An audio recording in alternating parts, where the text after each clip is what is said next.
आमचे सहकारातील गुरु कैलासवासी शामराव विवाजी पाटील आणि डीवाय दादांची फार मोठी मैत्री होती. एखादा राकेट पाटील कसा असावा याचे उत्तम उदाहरण त्यांनी त्यावेळेला दिले.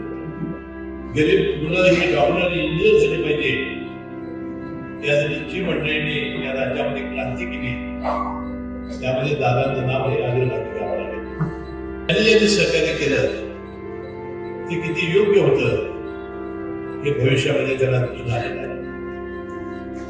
इच्छाशक्ती इतकी जवळ होती की व्यायाम करायला ते व्यायामच करायचे.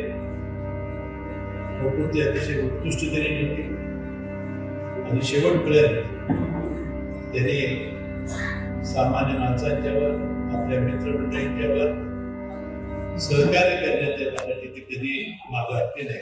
मुलींसाठी सर्व स्वतंत्र सुविधा असणारी एकमेव अकॅडमी म्हणजे राजर्षी शाहू करिअर प्रबोधिनी. ग्राउंड सराव, लेखी परीक्षेचा सराव, अभ्यासिका आणि ग्रंथालय यासोबतच प्रभावी अनुभवी मार्गदर्शन. राजर्षी शाहू करिअर प्रबोधिनी. आम्ही जपतोय मुलींच्या उत्कृष्ट निकालांची उत्कृष्ट परंपरा. त्रिपुरा, बिहार आणि पश्चिम बंगालचे भूतपूर्व राज्यपाल आणि आपल्या जिल्ह्यामध्ये ज्याने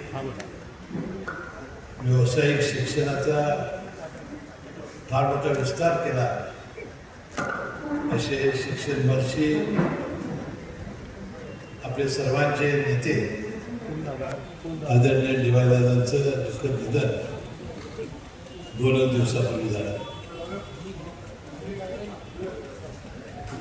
डीवाय दादांच्या अनेक आठवणी आज या सर्वपक्षीय शोकसभेच्या निमित्ताने अनेक नेते मंडळी, त्यांचे मित्र ज्यांनी जवळून त्यांना पाहिलेले ते सर्वजण मांडणारच आहे.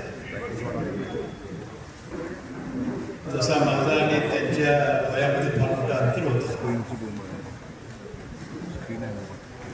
तरी सुद्धा राजकीय आणि सामाजिक जीवनामध्ये काम करत असताना फार निकटचा संबंध माझा आणि त्यांचा आला. आमचे सहकारातील गुरु कैलासवासी शामराव विवाजी पाटील आणि डीवाय दादांची फार मोठी मैत्री होती. पुढारीचे संपादक बाळासाहेब जाधवांचे आणि डीवाय पाटील साहेबांचे संबंध होते. अनेक वेळा त्यांच्याकडून अनेक गोष्टी या दादांच्या बद्दल ऐकायला यायच्या. आमदार असताना कशा प्रकारे ते काम करत होते, राजाराम सहकारी कारखाना व्हावा म्हणून त्यांनी एम बी लोहियांच्या बरोबर पुकारलेला लढा. एखादा राकेट पाटील कसा असावा याचे एक उत्तम उदाहरण त्यांनी त्यावेळेला दिलेलं होतं. आणि त्यांच्या सगळ्या सवयी या एक्स्ट्रीम असायच्या. ते पहिल्यांदा मांसाहारी होते. जेवण करताना कसलाही हातचा आकडून ठेवायचं ते नाही. आणि नंतरच्या काळात ते आध्यात्मिक झाले. रांगडा पाटील कसा असू शकतो हेही दादांनी दाखवून दिलं. आणि अध्यात्माकडे वळल्यानंतर आध्यात्मिक कशा पद्धतीने वागावं त्याचं एक फार मोठं उदाहरण या दादांच्या निमित्ताने आहे. शामराव विवाजी पाटलांना किंवा ते इतके मोठ्या मनाचे होते, नियत आणि दानत इतकी मोठी होती की 2-3 उदाहरण मी सांगेन. गडिंग्लजमध्ये महागावला सवाल म्हणजे ज्यांना आगलावी म्हणतात त्या फॅमिलीला पूर्णपणानं शैक्षणिक संकुल उभं करण्यामध्ये त्यांनी कशा प्रकारे सहकार्य केले ती मंडळी मला आजही सांगतात. एक खाजगी कारखाना आहे शिरोडा, तो काढून देण्यामध्ये त्यांनी तर सहकार्य केलंच, पण तो नॅशनलाइज बँक ज्यावेळेला त्यांना कर्ज द्यायला त्या कारखान्यात तयार नव्हते त्यावेळी स्वतःची जामीन राहिल्याने स्वतःची इस्टेट त्यांनी तयार दिली. म्हणजे अशी कुटुंब उभं करण्यामध्ये ते दानत करण्यामध्ये फार मोठे माहीर होते. आणि नियत आणि दानत चांगले असल्यामुळं परमेश्वरानं त्यांना उदंड आयुष्य दिलं. वाटते 100 वर्ष ते आपल्याला राहतील असं आम्हाला वाटत होतं. त्यांचे लहान चिरंजीव बंटी पाटील हे तसे माझे राजकीय आणि सामाजिक याच्यातील सहकारी आणि त्यांच्या निवडणुकीनंतर ते सातत्याने जिथून असून ते असले तर तिथं मला फोन यायचा आणि बंटी माझा लहान आहे, थोडा हट्टी आहे आणि टिंबा आहे, तर त्याच्याकडे लक्ष द्यावं असं सातत्यानं त्यांची विनंती असायची. माझा वाढदिवस असला तर ते बिहारला असलं तरी ते मला फोन करून शुभेच्छा द्यायचे आणि सातत्याने कुठल्याही कार्यक्रमाला त्यांना बोलावलं तर त्यांचं भाषण शेवटी अध्यात्माचं असायचं. आपल्या कुटुंबाला स्थिर स्थावर केल्यानंतर पहिल्या दिवशी वसंतदादा पाटील यांनी या राज्यामध्ये व्यावसायिक शिक्षण विनाअनुदानित पद्धतीने आणल्यानंतर गरीब मुलं ही डॉक्टर आणि इंजिनियर झाली पाहिजे यासाठी जी मंडळींनी या राज्यामध्ये क्रांती केली त्यामध्ये दादांचं नाव हे अग्रभागी घ्यावं लागेल.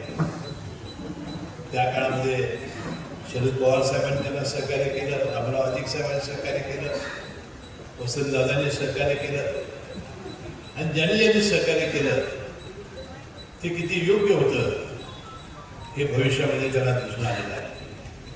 एक प्रचंड इंजिनिअरिंग कॉलेजचं वैद्यकीय शिक्षणाचं जाळं त्यांनी निर्माण केलं आणि सगळ्या मुलांचा आपल्या कुटुंबाचं व्यवस्थित केल्यानंतर त्यांनी तिकडे ठुकून बघितलं नाही, त्यात हस्तक्षेप केला नाही आणि प्रत्येक मुलाचं प्रगती स्वतः केली म्हणजे अशा प्रकारचा अठास त्यांचा असायचा.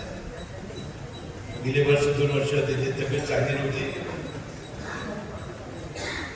त्यांना अनेक व्याधी होत्या, तरी सुद्धा मी बंटी पाटलांच्या सारखी त्यांच्या तब्येतीची चौकशी करत होतो. बंटी पाटील म्हणायचे की दादांची एक भेट शिल्लक नाही की तिथं आता स्टेज घालायला शिल्लक आहे. 8-9 अँजिओपेस्टी झालेल्या होत्या. इच्छाशक्ती इतकी जवळ होती की व्यायाम करायला तर व्यायामच करायचे. प्रकृती अतिशय उत्कृष्ट त्यांनी ठेवली आणि शेवटपर्यंत त्यांनी सामान्य माणसांच्यावर आपल्या मित्रमंडळींच्यावर सहकार्य करण्याच्यासाठी ते कधी मागं हटले नाही. अशा एका थोर व्यक्तीचं जाणं आपल्या जिल्ह्याच्या दृष्टीनं आणि राज्याच्या दृष्टीनं फार मोठी हानी झालेली आहे. मी माझ्या वतीनं, माझ्या कुटुंबियाच्या वतीनं, राष्ट्रवादी काँग्रेस पक्षाच्या वतीनं त्यांना मनपूर्वक श्रद्धांजली अर्पण करतो. त्यांच्या मुक्तात्म्यास परमेश्वर शांती देवो अशी प्रार्थना करून मी इथं थांबतो.